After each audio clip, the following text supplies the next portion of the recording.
तुला सांगायला हरकत नाही. राणी उषात काम करणाऱ्या एका एका द्राविडी दासीनं मला मला प्रेमपत्र लिहिलंय. अगो बाई, प्रेमपत्र? हो. उत्तम उत्तम. म्हणजे आता पुन्हा विवाहाचा योग आलेला दिसतोय. शांतम पापम, शांतम पापम. अगं, प्रेमाचा योग आला आणि विवाहाचा वियोग झाला म्हणजे समजा, अगं प्रेमाच्या जिन्यानं मनुष्य स्वर्गात जातो. अगदी बरोबर. आणि लग्नाच्या दिनानं थेट पाताळात येऊन पडतो. आता माझं नैतिक धैर्य 5-6 लग्नापर्यंत तरी टिकलं, बरोबर आहे ना. आता आपल्या महाराजांचंच घ्या ना, ते तर एकाच लग्नानंतर पाताळाच्या तळाशी जाऊन पडले आहेत. त्यांनी जर देवयानी. थांबा. तुम्हाला कोणत्याही विषयावर विनोदानं बोलण्याची मुभा आहे आणि तुमचं तेच काम आहे हे मी जाणते. पण मला वाटतं महाराजांचं व्यसन, त्यांची आजची मनस्थिती हे तुमच्या विनोदाचे विषय होऊ नयेत. निदान माझ्या समोर तरी. तुम्हाला काहीच का वाटत नाही? शर्मिष्ठे, अगं विनोद हे जिभेचं अपत्य आहे.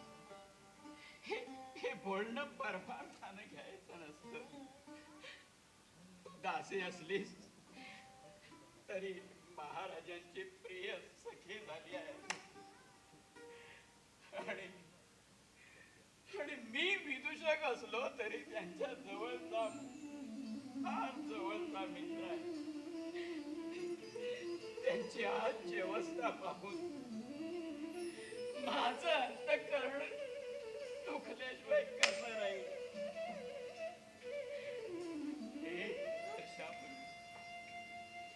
विवाहाच्या पहिल्याच मध्यरात्री शिकारीसाठी म्हणून गेलेले महाराज परत पुन्हा कधी आलेच नाही.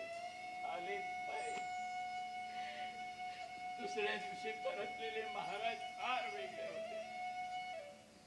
जणू काही जंगलातील लांडग्या पुढे त्याने आपलं पूर्वीचं आयुष्य टाकलं